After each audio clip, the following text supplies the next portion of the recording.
All right. Hello, everyone. Welcome to the Global Goddess Fest, where men and women are tuning in to receive education, connect with global leaders, and gain inspiration on creating the life of your dreams. So excited to have Casey Baker here with us today. Thank you for joining. Oh, thank you so much for having me. I just love what you are doing.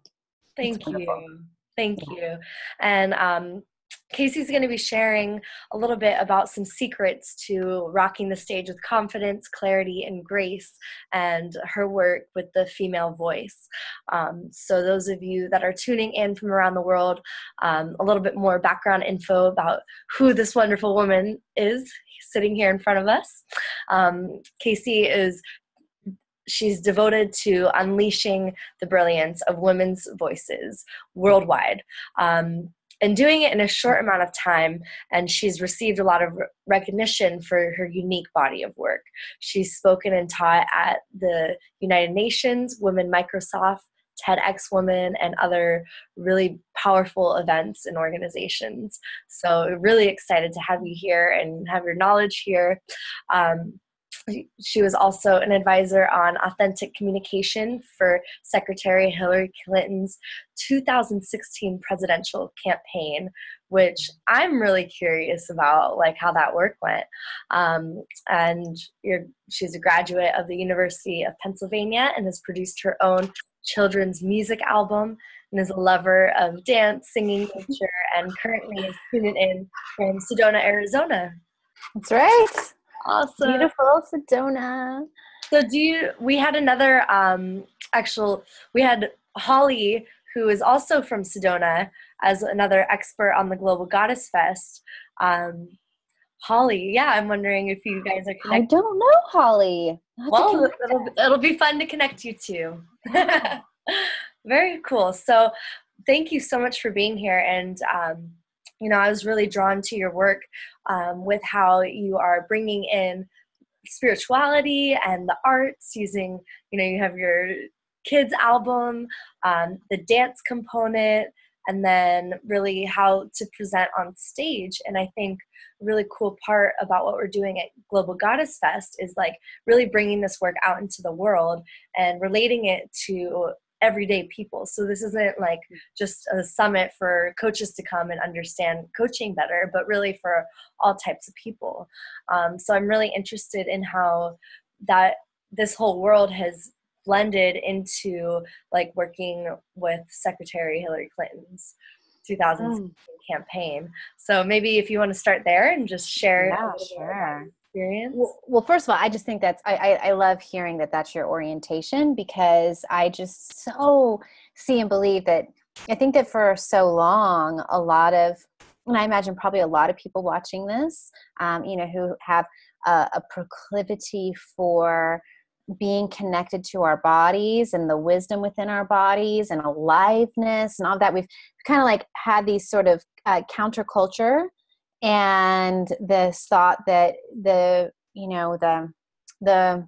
mainstream is not us and this and other, and we're just in this little fringe section over here. And it's really so important that so many of the insights and the ideas and the perspective and the consciousness of this quote unquote, a lot of the aspects of this, the more sort of spiritual fringe, that we bring that into really be a stand for that being the values from which we're shaping our civilization. Mm-hmm. And I think that that's a big leap and a big standing in the value with a sense of deep owning of it and authority of it. And that's certainly a journey I've had to make myself.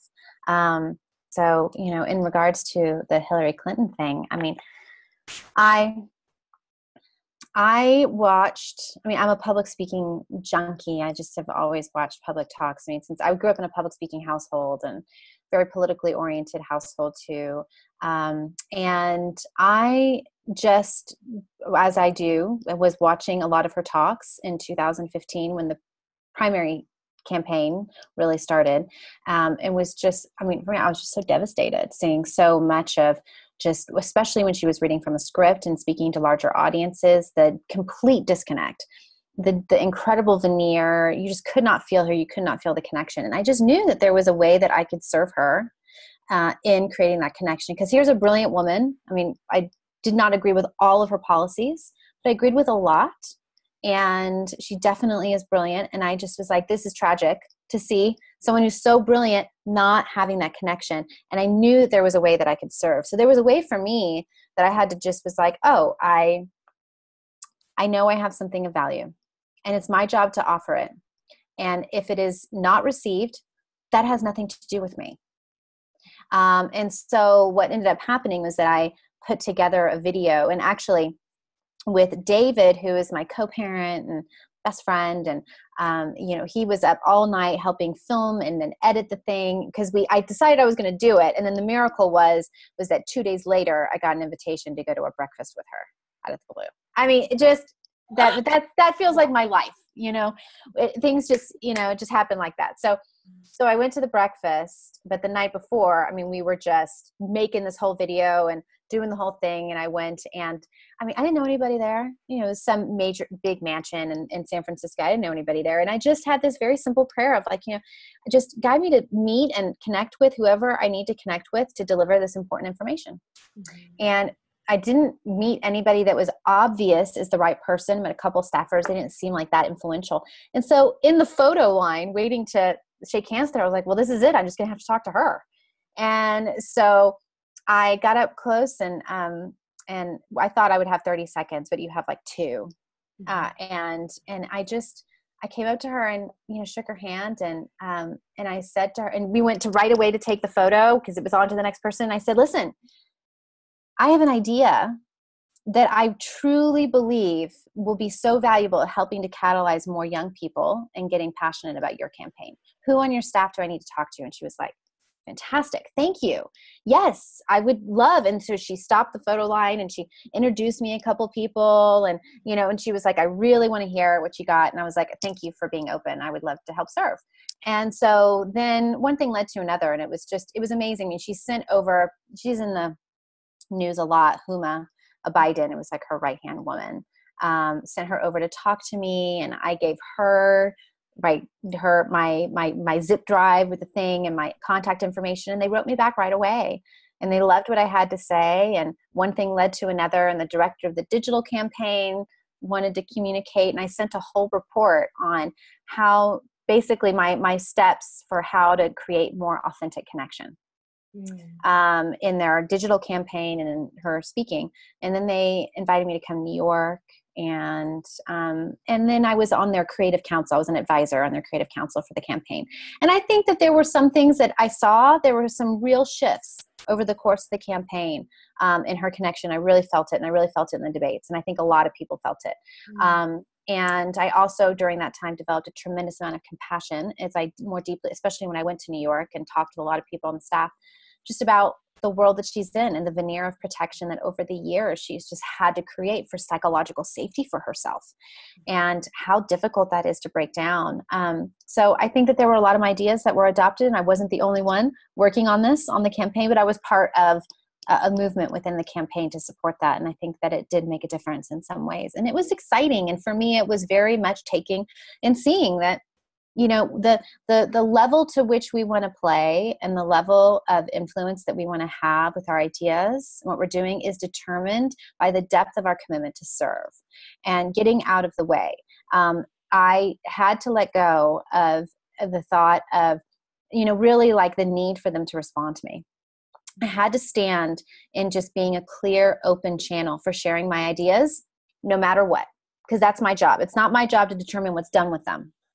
Mm-hmm. And that's what I work with women on who are developing their thought leadership platforms. And I'm a speechwriter, and I help women write their talks and in their public speaking. And that's the biggest thing. You just stand in the service. Mm-hmm. You just stand in the service and you own the value, and that changes everything. Changes how people see you. And it really is the position of being able to influence on high levels. Mm-hmm. Yeah. And I feel like that that goes along so well with authenticity, that you need to just like unveil yourself, like let go of Yes. who you think you are, what you've done, what you haven't done, and just show up as a vessel. And yeah, like you said, serve. So that's a really beautiful whole story that shares that. Thank you. And how, you know, you're saying like she has all these veils after a long time. I think most women, no matter what level or whatever they're doing, have so many veils. So what are some of the tools that you use to like be Mm. authentic without being putting yourself in an unsafe position? That's such a good question. Well, no, I can speak for my, well, here's the thing, myself personally, and then what I see all the time. Mhm. One of the big things that's is challenging in whether you're speaking on stage or you're doing some Facebook Live or you're just talking to people, right? There's this constant line we're writing all the time between performance, being in performance mode, being like a persona, right? Which we have, male, female, we've developed it over the course of our lifetime, right? To have this identity. And then just the simple truth of being yourself, which is where essence lives. And essence is how people vibe with us, especially in this day and age, because the social media and all this, we've all become authenticity radars. We can smell performance just a million miles away. Mhm. But that riding that line in between the two is so edgy. And so what I teach, and I have a system of public speaking that I've developed for women that is just it's so unique. I mean, we do not do the stuff they do in a lot of traditional stuff. And we also do a lot of the traditional stuff too. But one of the big things is this focus. And it is the focus of riding between performance and authenticity. And I have found that one of the strongest, there's two things that I'll say about that. One of the strongest ways because it's a felt experience. Mhm. It's not in here. It's like, oh, now I'm in performance mode. Now I'm being real. Now I'm performance mode. Now I'm being real. No, it's you can feel when you're being fully you. And you can feel when you're not, because when you're fully you, you are feeling alive in your body. There's the simple truth of your existence, the simple truth of just feeling who you are in that moment and then speaking from that place of connection, versus the performance where you're not feeling and you're just going through motions, or you're kind of like you're if this is connection, you're sort of like overshooting. Mhm. A lot of us have a hard time even knowing that that's what we're doing because we've been doing it for so long. And so I have found that movement and dance is actually one of the most powerful ways to begin to discern between when we're in performance mode and when we're allowing ourselves to move in a way that moment to moment is just expressing ourselves, right? It's just an intelligence that can only be accessed. It lives in our voice and it lives in our bodies, that is moment to moment to moment. And it requires that kind of presence. But if we can attune to that, that's where we live in authenticity. And so one of the things that we do in my practices is that we dance is a big part of our public speaking training, because we focus on really discerning that line between being a performance versus being in the moment expression that is authentic moment to moment. But then what happens is that then when you get on stage and speak, then you can feel that same thing within yourself. Mm. That same thing, the same things live in the dance and in the truth and the expression of our body as they do when we're on stage and we're in connection. And so then you can feel when you're in performance mode, oh, right, I just need to take a breath and like feel into my body and then communicate back from this place. And then you're like here again, and it's real.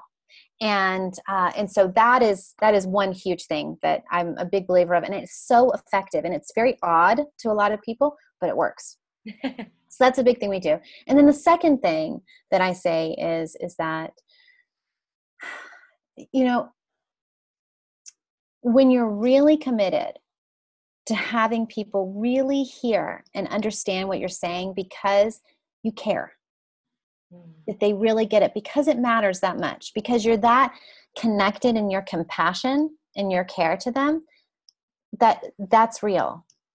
That's real. And that when we can connect to that, that is so powerful. It can just blow aside any of the stuff that can get us into performance mode that are our fears, like, will they like what I have to say? Am I going to sound stupid? Are they going to buy my stuff? Are we going to get a standing ovation? You know, are they going to, all the worries that can get us into the veils. Mm-hmm.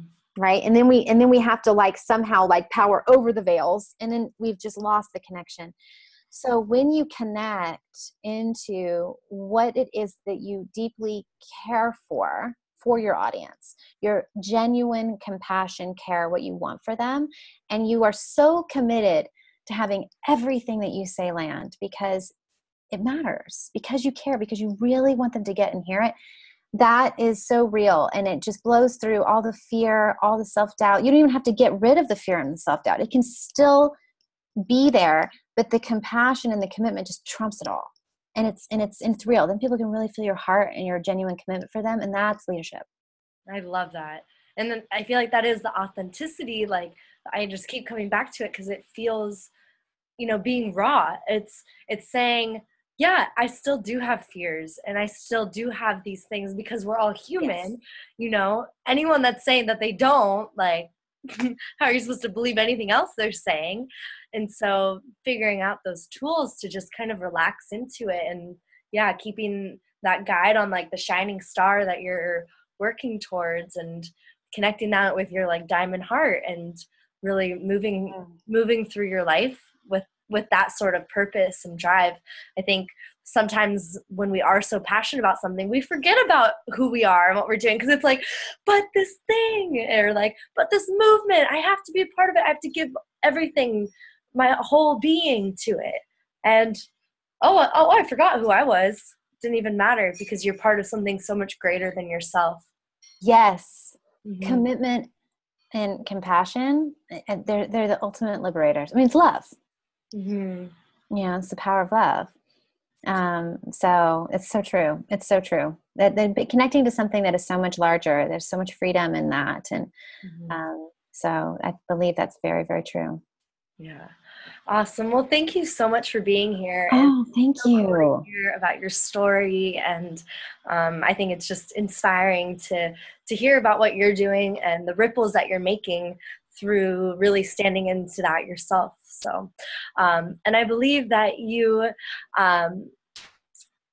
did you have anything that you wanted to share with the viewers? Any last? Yes. So I have for anyone who wants to feel greater freedom in just speaking their truth, right? Whether that's on large stages or that is doing that just, through the mediums that are online, or whatever you're involved in your life, to really stand centered in the truth of who you are and just to speak powerfully from that place.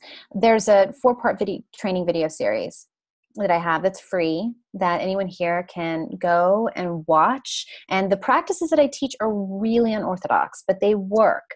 And they're especially they're for anyone, but especially for women who really know that there is a deeper wisdom that lives inside of our bodies. And we really want to allow that to be the place from which we lead and we speak and we love, and all of that this is very geared towards that, which in my mind is exactly the kind of leadership that we are so deeply needing in this world. So it's called it's speakup.caseybaker.com, and maybe you can just, Yeah, we'll have my the link name is for spelled anyone uniquely.